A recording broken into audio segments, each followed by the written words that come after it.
Hello and welcome to Breaking Ground on iPropertyRadio with myself, Carol Tallon, the show where we chat to industry experts to get a view on what's happening on the ground and about new trends emerging within the industry.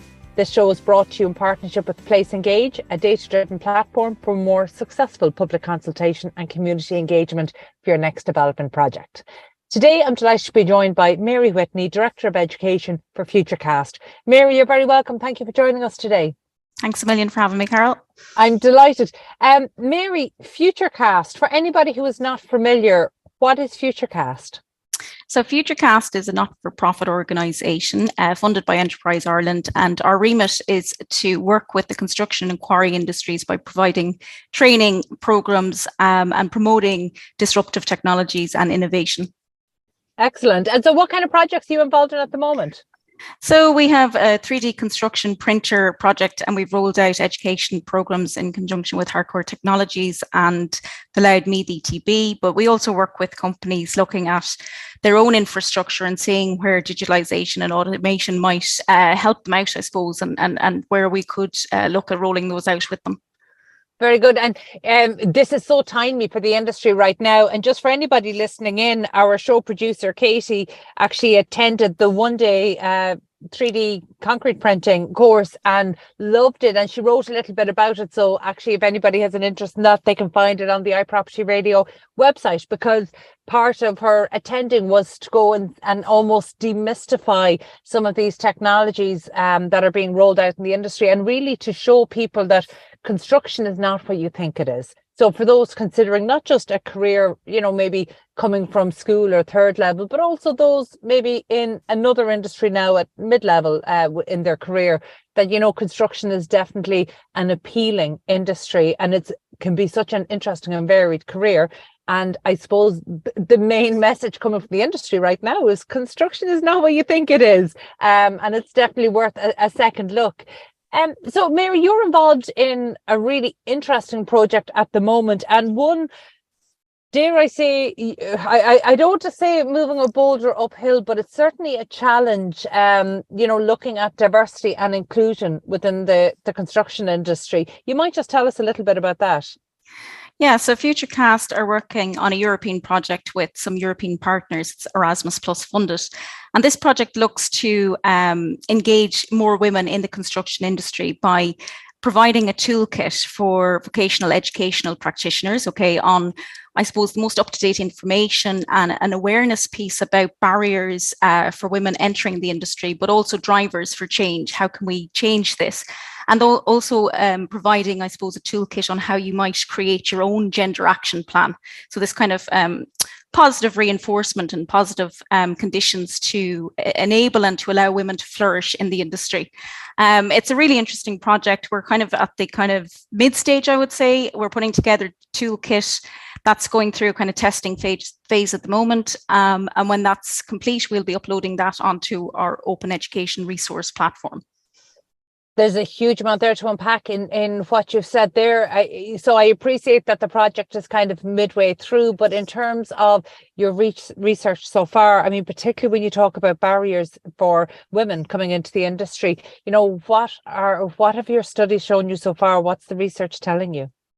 So the research is really indicating that women need to see more visible role models within the industry. So visibility is coming up as a common theme throughout the research.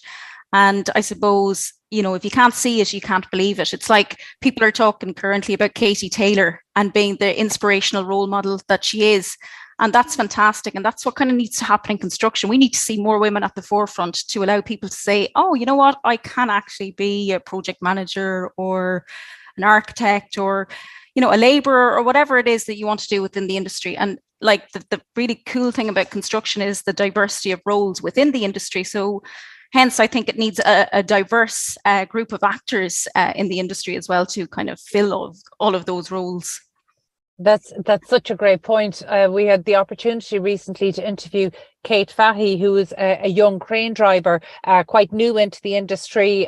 She's come in straight from school, and it was really interesting to hear her perspective, because again, we're always looking at how can we not just make construction more appealing to the next generation of talent, but actually construction is an appealing career. So how do we let people know that? And what I found really interesting speaking to her was that she said this is not just about telling young women about construction. She felt there was a lack of understanding about the different roles in construction across all young people, all her peers, male and female. And I thought that was really interesting.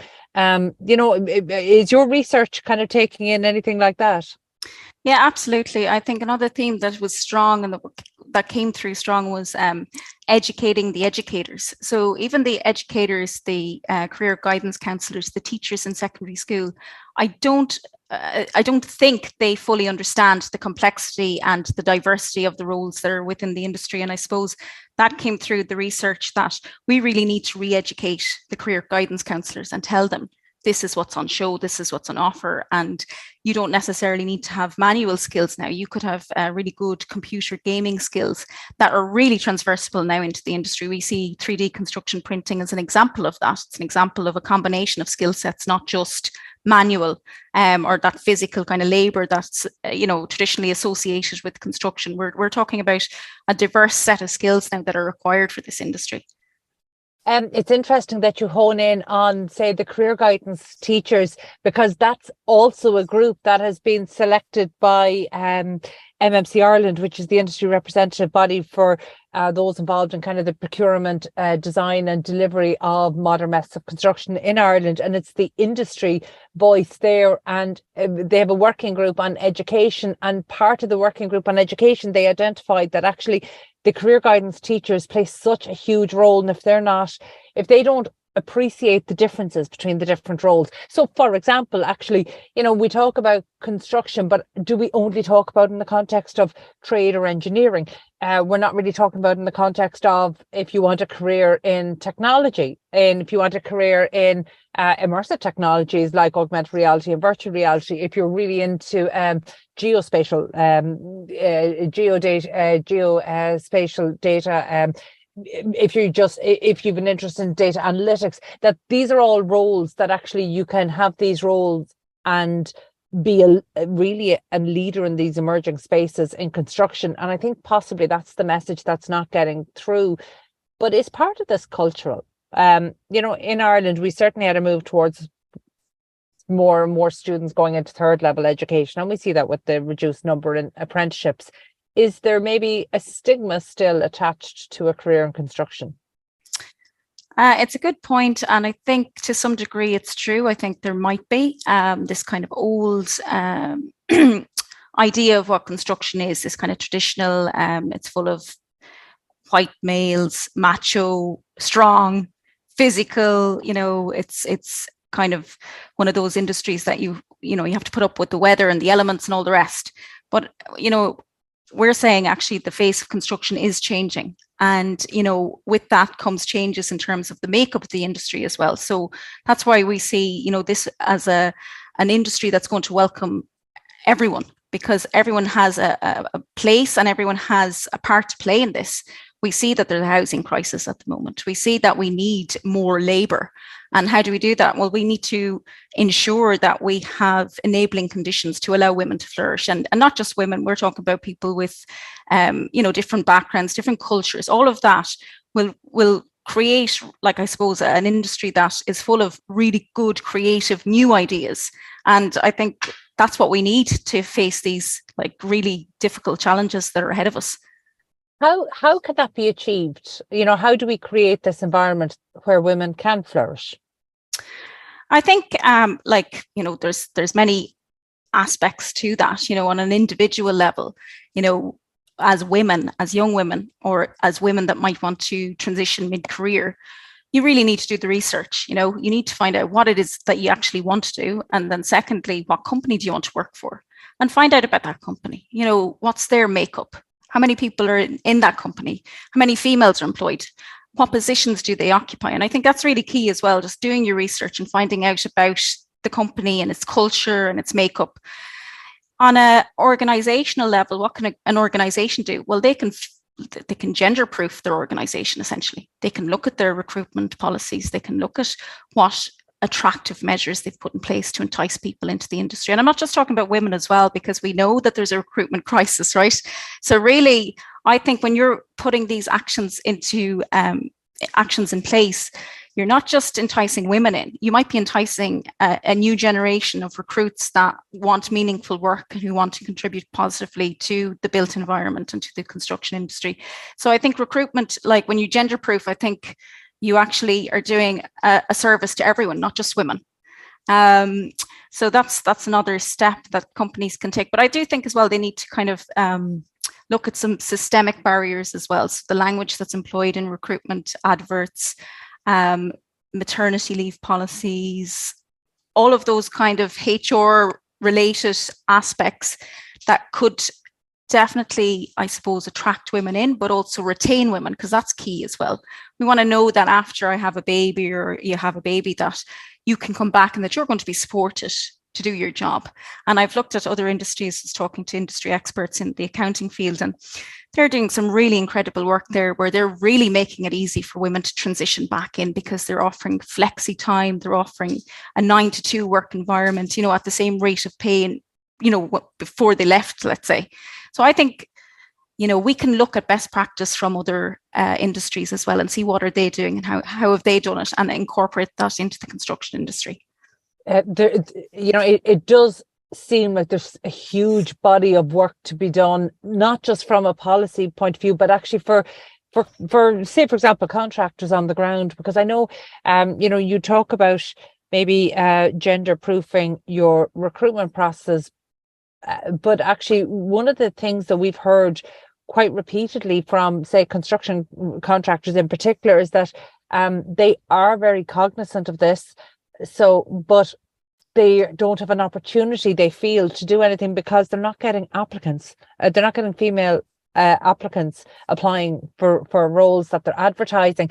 Now, you touched on there, maybe there's some things like the language in the adverts, but certainly at the moment, the construction companies that I'm talking to who genuinely know that this is important and want to do better, and quite frankly, there are, there's definitely a cohort there that believe this is just another form of box ticking. They can't believe they have another thing they have to comply with, and they don't understand the value. They don't see the value. They don't understand the social value at all.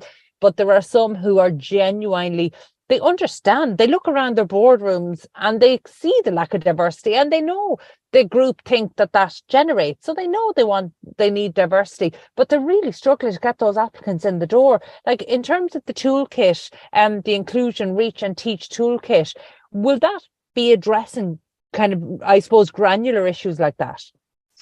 Yeah, I think it will, in the sense of, like, this toolkit aims to, I suppose, equip the vocational education practitioners to have the information and the awareness of the barriers.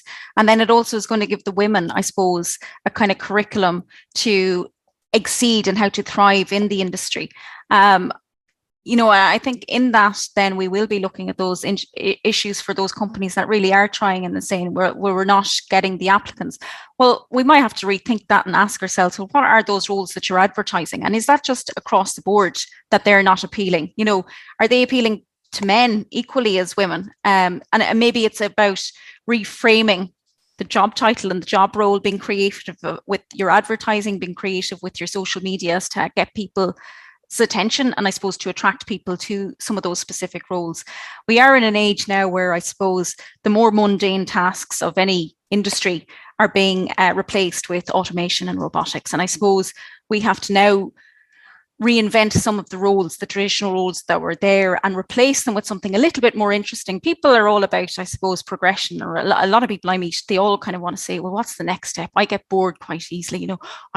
2 years doing the same job, grand, but what's the next thing for me? And I think people need to see that, and the toolkit will definitely help with that, and how you navigate the construction industry in terms of progression. Mary, what was the most surprising thing that you learned through this research? I suppose it's not that it's surprising, but like a lot of work is being done, but the industry themselves just aren't PR gurus, right? They don't really know how to relay that information to the public. So I think there's great work being done, actually. I talked to one company, an Irish company, and we had a chat about this point, and he said to me that, well, you know, because sometimes these companies were family businesses, there was this element of we don't want to boast, or we don't want to seem like we're boasting. So that in itself can be an inhibitor, I suppose, of actually telling people, no, we are progressive. It's just we don't shout about it. But, you know, what I'd be saying to those companies is you need to shout about it, actually. You need to tell people what you're doing, because otherwise the women remain invisible, you know. So that was probably the biggest surprise. Unfortunately, that is symptomatic of what we see in the industry. It has long been my experience, and not just in construction, actually. It's in almost every business that, you know, the people who have the greatest story to tell don't tell it, and then you've got maybe people shouting about accolades that don't need to be shouted about, you know, and it has always been that case. And actually, I think construction in general, they've been really poor advocates for themselves, and I think some of that is kind of a hangover from the crash. That there was not only was there not industry pride, there was industry shame. And I think that has changed how the industry communicates. It's very nervous. It's very cautious, even when it's doing a great job. In fact, only the last few days I was brought in to speak to a large company. And I knew it was a large company. I knew they were doing great work. And then I realized they're actually, one of their fastest growing divisions is a division that people outside the company don't even know they work at, you know. And so there's so much work being done. Teams are growing at an enormous rate. You know, we're seeing that right now, that the companies that are on a growth trajectory are on a fast growth trajectory. You know, there's the gap between those in the industry who are doing it well and those who aren't. That's widening, and that's interesting to me, because I think the gap has become so wide. It's difficult to see how the laggards are going to be able to jump the chasm at any stage. But I absolutely agree with you. There's more amazing work being done than people talk about. When do you expect to have the toolkit ready? The toolkit, it's our first project result one that FutureCast is working on in conjunction with Fundación. They're our Spanish partners. That toolkit should be available within the next month and will be live on the website. If you haven't got access to the website, it's www.femalesinconstruction.eu, and that will give you all the up-to-date information on the project and where we're at. And yeah, this is a 2-year project, so it will be finished or complete, I suppose, in March 2024. But that's not to say that the website dies then. That website will be live with, I suppose, up-to-date information, best practice, a toolkit there for the vocational education practitioners, but also lots of podcasts, case studies, and information for any woman who's looking to come into the industry, and also for any woman who's, you know, thinking about maybe a sidestep into construction at mid-career level. Then really this is going to be, I think, a really valuable resource for the industry and for women looking to get into the industry. It's an amazing initiative, and I know you and the team there have done a huge amount of work, and it's such important work. Formally or informally, how will you measure the success of this? What are you hoping to see? Yeah, so really it's through reach, I suppose, and through, you know, we're collecting data, I suppose, on the amount of shares, likes, social media posts, dissemination, and then I suppose visits to the website, downloads of the toolkit. All of those will have their own measures. But I do have some notes here, I suppose, on in terms of actual numbers. So like the Teach Toolkit for the vocational education practitioners, we're hoping to reach about 200 of those. So I know they're you know, they might seem like small numbers, but that's kind of the minimum that we hope. And then, you know, if it's more than that, that's fantastic. We would be looking to reach 160 leaders in construction companies, and I think that would be so valuable if you had construction companies having a look at the resources here to say, do you know what, we need to implement a gender action plan. Well, then I think this is, it's definitely worth it. It's definitely worth while for the construction industry. And then we want to reach 270 women in the industry. So that would be a lovely output for us, that 270 women have availed of these resources and have entered the industry at some level, whether that's at entry level or whether that's mid-career. And I hope, within that, we will be able to have some kind of information coming back to us to let us know at what stage they entered, because I think that's important data as well to collect. Mary, I'm genuinely watching this research with interest. I think it is not just is the information important, but I think there has never been a more important time for us as an industry to get a handle on this. And I really believe you're pushing an open door. I genuinely believe the appetite is there. I see it when I'm speaking to people in construction. There's an understanding that absolutely this is the right thing to do, and there's a benefit to the industry in doing it. And as you said, we've got a skills crisis at the moment that we absolutely need all of the talent that we can attract into this industry. So I wish you the very best of luck with that. And we are absolutely happy to support you in any way that we can. And I'm sure others in the industry will feel the same way, because, it really is a case of a rising tide lifts all boats. As much talent as we can attract into this industry improves the industry for everybody. So thank you to yourself and thank you to the team for all the research that you're doing there, and certainly we'll be happy to help and support in any way that we can. And we look forward to maybe chatting to you again in a few months' time when the toolkit has been started to be used by the industry, and maybe start to chart some of the experiences that the industry is having. Absolutely. I'd be delighted to do that, Carol. Thanks a million for the opportunity to speak about the project today. My pleasure, Mary. Thank you so much. That was Mary Whitney, Director of Education for FutureCast. My thanks to show producer Carol Tallon and to the production team at Hear Me Roar Media on Sound. If you enjoyed this episode, please be sure to subscribe to the podcast and check out all of the other real estate and construction shows on iPropertyRadio. Before we go, just a special word of thanks to our sponsor, Place Engage, using immersive technologies for a more data-driven platform for your next successful, your next development. So thank you to Place Engage for making these conversations possible.